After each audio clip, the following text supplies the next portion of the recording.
Hello पटकथा family, कैसे हैं आप सब। आशा करती हूँ सब बहुत अच्छे होंगे, मज़े में होंगे।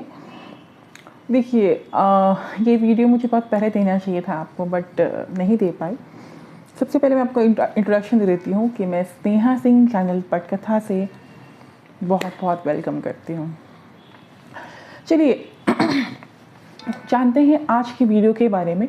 आज का वीडियो किस चीज़ के ऊपर है मैं ये बताना चाहती हूँ कि अब जो हमारा पितृपक्ष चल रहा है उसका कल अंतिम दिन है। कल अमावस्या है, कल शनिवार है, तो शनि अमावस्या भी है और पितृपक्ष का लास्ट दिन है और कल से महालया शुरू हो जाएगा। फिर हमारा दुर्गा पूजा शुरू है 15 तारीख से। तो अभी तक अगर किसी भी कोई भी मतलब अगर नहीं जानते हैं कि मतलब पितृदोष में क्या करना चाहिए, तो मैं एक बहुत सिंपल सा उपाय बताऊंगी। देखिए, आपने भागीरथ का नाम सुना है? नहीं सुना? माँ गंगा का नाम सुना है? सबने सुना है। देखिए, पहले क्या था ना कि पहले ईश्वर हमारे धरती लोक के बहुत नज़दीक थे, धरती लोक पे थे। तो हम सतयुग में मतलब हम बहुत आसान था वरदान मांगना और सब कुछ उनसे देवता से कोई भी बात कहना। जैसे कैसे आप रास्ते में चलते चलते अपने गुरु से मिल जाते हैं, वैसे बहुत आसान था भगवान को पाना। लेकिन अब कलयुग है, कलयुग में वो चीज़ है नहीं। देवता अब अपने अपने लोक में हैं। पहले वो विचरण करने आते थे, घूमने आते थे, अब नहीं आते हैं। देखिए, मैं ये सब क्यों बता रही हूँ, मैं आपको ये कारण बताती हूँ। कल अमावस्या है और शनि अमावस्या है, तो कल के उपाय बहुत बेहद कारगर होंगे। अगर अभी तक आपको पता है कि आपको पितृदोष है और आपको पितृदोष के बारे में ये नहीं पता कि आपको क्या उपाय करने हैं, तो इसको बहुत ध्यान से सुनिए और प्लीज़ कीजिए। देखिए, अगर क्या होता है कि कभी कभी आप जैसे कि आपकी कुंडली में या कहीं भी आप किसी को दिखाते तो पितृदोष आता है, ठीक है। उस पितृदोष का निवारण का बहुत सटीक उपाय मैं आपको बता रही हूँ, जिससे कि आपके जो पितर हैं वो इतने ज़्यादा खुश होंगे। अब जैसे कि मैंने भागीरथ जी का नाम लिया, वो एक राजा थे जिन्होंने तपस्या करी। उनके जितने भी पूर्वज थे, किसी को शांति नहीं मिल रही थी और उनको बहुत बड़ा पितृदोष था। उनके लाखों लाख पितर, मतलब बहुत पहले की, मतलब लगातार जो मर रहे थे, वो उनको बिल्कुल भी शांति नहीं मिल रही थी और वो सब बहुत बहुत तकलीफ़ में थे। ये पितृदोष तभी लगता है जब हमारे पूर्वज बहुत तकलीफ़ में होते हैं। एक्चुअली हमें वो तकलीफ़ मिलती है क्योंकि वो हमारे पूर्वज की होती है, लेकिन हम कभी ये नहीं सोचते कि हमारे पूर्वज अगर तकलीफ़ में हैं,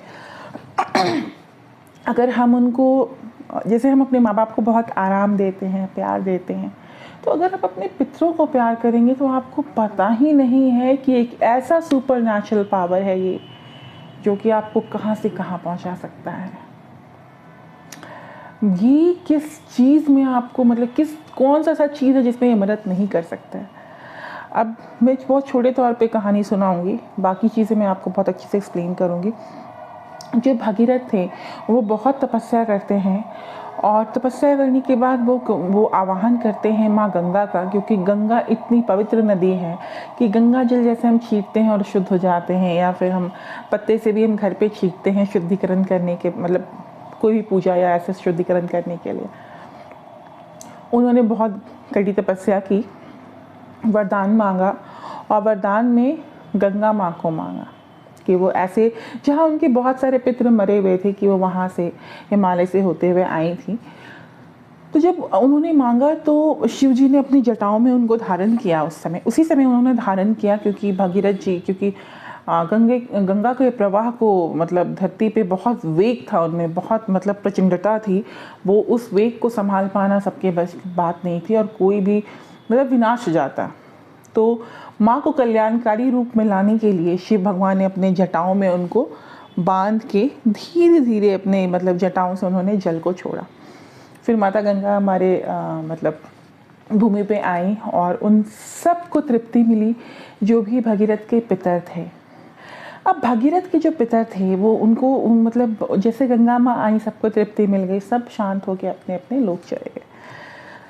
तो उसके बाद उनका राजकाज बहुत अच्छा हुआ। तो देखिए, जब पितृदोष लगता है ना, तो शादी में बहुत बड़ी प्रॉब्लम आती है। नौकरी भी बहुत, देखिए हर किसी को अलग अलग तरह के पितृदोष लगते हैं। नौकरी में बहुत बड़ा संकट आता है, किसी को संतान की प्राप्ति नहीं होती अगर उसके पितृ खुश नहीं होते, अगर उनके पितृ शापित होते हैं, या अगर जैसे जो भी पितृदोष जिनको लगता है ना, उनकी आदत होती है पैर को ऐसे ऐसे ऐसे ऐसे ऐसे हिलाने की, वो देखिएगा उस इंसान को पक्का पितृदोष है। बहुत ज़ोर ज़ोर से ऐसे ऐसे ऐसे ऐसे ऐसे किसी को देखिएगा ना पैर ऐसे ऐसे हिलाने का, कि पैर ऐसे ऐसे हिलता रहेगा। अभी कैसे मैंने कैमरा को हिलाया, तो पैर वो हमेशा वो उनका कभी स्टेबिलिटी नहीं रहता, तो की निशानी होती है। जैसे वो नाक में बहुत उंगली करेंगे, ऐसे नहीं कि आपको खुजली हो रही है, बट हमेशा, या अपने प्राइवेट पार्ट को भी वो टच करेंगे, या फिर मतलब कि हमेशा खुजली करेंगे, तो वो सब ना निशानियाँ होती हैं कि मतलब ये पितृदोष से ग्रसित है। और भी चीज़ें होती हैं लाइक जिनकी बृहस्पति बहुत ख़राब होते हैं, रेट्रोग्रेड होते हैं, वक्री होते हैं, या आप ये समझ सकते हो कि जिनके दादा दादी मतलब जो बच्चा जन्म लिया उनके दादा दादी नहीं हो तो बृहस्पति ख़राब होते हैं। बृहस्पति ख़राब होते हैं तो पितृ का दोष लगता ही लगता है। देखिए पितृ का दोष तब भी लगता है जब आप अपने घर में किसी जैसे किसी पंडित को या किसी बुज़ुर्ग को बुलाते हैं और उनका अपमान कर देते हैं, या आपके पूर्वज ने अपमान किया है, तो वो क्या होता है, उनको भी आपको तो फल, आपको तो आपके मतलब कर्म जो कर रहे हो ठीक है, लेकिन आपको तो वो मतलब जो कर्म है वो रोकता है। पितरों को भी शांति नहीं मिलती, वो भी शांत नहीं हो पाते, तो पितरों को बहुत कष्ट होता है। वो बहुत कष्ट होते हैं ना, इसलिए वो चाहते हैं कि आप उनको उनके कष्टों से मुक्ति दें। तो इसका सबसे अच्छा उपाय है कि आप अगर कुछ नहीं जानते तो आप सिर्फ गंगा जल अपने पितृ के नाम पे डालिए, थोड़ा सा काला तिल डालिए, शिव जी को याद कीजिए और विष्णु भगवान को याद कीजिए। और इनके पितृ लोग जो होते हैं वो यमलोक के पास होते हैं, तो आप उन भगवान से प्रेयर कर सकते हैं कि भगवान, प्रार्थना कर सकते हैं कि आप इनको मुक्ति दें। और अगर आपको बहुत मन है तो आप गरुड़ पुराण भी पढ़ सकते हैं उनके नाम पे, फिर भगवत का 7वां अध्याय भी पढ़ सकते हैं। ये सब करने पे आपके पितरों की शांति हो जाती है। उसके बाद घर में मांगलिक कार्य होने लगते हैं, उसके पहले मांगलिक कार्य नहीं होते। अब देखिए कभी कभी किसी के घर में ना मातृ ऋण भी लगता है, मतलब कि किसी को मतलब जैसे कि अब जिसके चौथे घर में अगर केतु रहता है ना, मतलब अगर चौथे घर में, कुंडली के चौथे घर में अगर केतु का वास हो गया तो वो अपनी माँ से बहुत दूर हो जाते हैं, तो उनको मातृ ऋण भी लगता है। तो पितृदोष के साथ साथ मतलब अगर किसी को ये लगता है तो भी आप उसके उपाय कीजिए। और कल ऐसा दिन है, जैसे इन 15 दिन में बहुत लोग पानी देते हैं, बहुत लोग पूजन करते हैं, बहुत लोगों को तिथियां नहीं पता होती कि किस दिन हमारे पूर्वज या किस दिन किसी के माँ बाप या दादा दादी गए हैं, गुजर गए हैं, तो उनको कैसे हम उपाय करें। अगर आपको कुछ भी नहीं पता है तो आप अमावस्या जो कल आ रही है, आप पितृ अमावस्या कल है जो कि शनिवार के दिन है, तो बहुत बड़ा दिन है शनिवार का। कल के दिन आप कुछ भी थोड़ा सा नहा के आप आराम से किचन में चावल, घी, थोड़ा सा काला वाला तिल आप ले आके कौओं को या आपको चिड़ियों को, या फिर आप अगर कुत्ता पॉसिबल है तो कुत्तों को आप खिला देंगे, तो वहाँ से वो फिर पितृ लोग को बहुत तृप्त हो जाते हैं। तो ये जो 15 दिन होता है इसमें हमारे पितृ आते हैं, हमसे मिलते हैं। कहने का मतलब हम उनसे बात नहीं कर पाते पर वो आते हैं हमें देखने। तो घर में हमेशा माहौल खुशनुमा रखिए, क्योंकि वो आते हैं तो आपको दुखी नहीं देख सकते हैं। तो उनकी रिस्पेक्ट कीजिए, घर पे उनके पूजन पाठ आप करते रहिए। और जिसको कोई भी उपाय समझ में नहीं आए वो गंगा जल ढालिए अपने पितरों के नाम पे जो भगीरथ जी ने किया था। और दूसरा उपाय मैंने आपको बताया कि गरुड़ पुराण और बाकी आप भी पढ़ सकते हो अगर आप पढ़ना चाहो तो। और कुछ भी पितरों के नाम पे आप किसी भी भूखे को दान दक्षिणा जो भी आप करना चाहें, धोती साड़ी देना चाहते हैं साड़ी दे सकते हैं, जो भी आप दान दक्षिणा देना चाहते हैं आप उनको ज़रूर दीजिए और पितरों को खुश कीजिए। आप जो भी देते हैं वो उन्हें वहाँ मिलता है। तो आप इस तरह से अपने पितरों को खुश कर सकते हैं और पितृदोष से मुक्ति पा सकते हैं। अगर पितृदोष नहीं लगता है, बहुत किसी को संतान नहीं होती है, जिस घर में संतान नहीं होती है उस घर में देखिएगा साउथ वेस्ट कटा हुआ होता है, पितृदोष में साउथ वेस्ट कटा रहेगा। जिनको नौकरी नहीं लगती है उनके यहाँ कुछ नॉर्थ में प्रॉब्लम आ जाती है। और अभी कभी जैसे कि अगर जिसका टॉयलेट भी पूरब में है तो उनको भी पितृदोष लगती है, ये भी एक निशानी है पितृदोष की। तो ये बहुत सारी मतलब इसकी निशानियां हैं। तो आप इस पे ध्यान दीजिए। और कल का दिन है तो जाइए और पितरों की पूजन कीजिए, क्योंकि पितृ के पूजन से मांगलिक कार्य होते हैं, बच्चे का जन्म होता है, नौकरी लगती है और शादियां भी होती हैं। शादियां अच्छे घर में होती हैं, पति पत्नी में झगड़े नहीं होते। अगर बहुत झगड़े होते हैं तो कहीं ना कहीं वो पितृदोष का बहुत बड़ा कारण होता है। तो जाइए, जितनी मैंने चीज़ें बताई हैं प्लीज़ चेक कीजिए।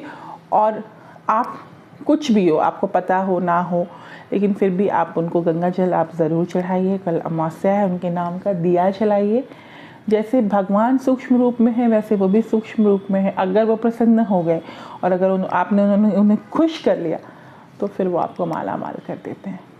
जितने ये माला माल, जितने धनी और जितने सब तरह से संपन्न लोग होते हैं, उनके पितृ बहुत खुश होते हैं। आजकल हम अपने बच्चों को ये बहुत सारी चीज़ें सिखा नहीं पाते।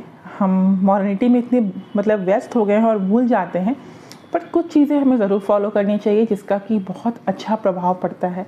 बहुत किसी को बच्चा हो भी जाता है तो मेल चाइल्ड नहीं होता है, वो भी एक पितृदोष का कारण है।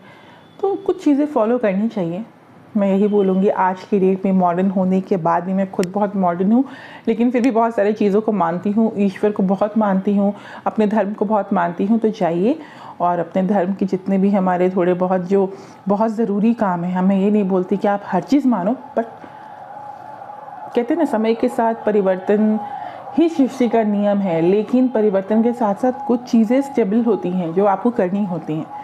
माँ बाप आपके हैं, सबके होते हैं। तो जाइए और प्लीज़ कीजिए और अपने आप को शांति में रखिए। आज के लिए इतना ही, फिर कल मिलती हूँ। हरे कृष्णा। कुछ नए उपाय के साथ आ रही है नवरात्रि और मैं लेके आ रही हूँ बहुत अच्छी सीरीज़ कह सकती हूँ, बहुत अच्छा ज्ञान की बातें। वो इतनी ज्ञान की बातें हैं जो आपने कभी शायद किसी से सुनी होगी, और ये आपको कोई गुरु या साधना करने वाला इंसान ही बता सकता है। तो मेरी सीरीज़ को ज़रूर वॉच कीजिएगा, ज़रूर देखिएगा और आनंद उठाइएगा। चलिए, कल फिर मिलती हूँ। हरे कृष्णा।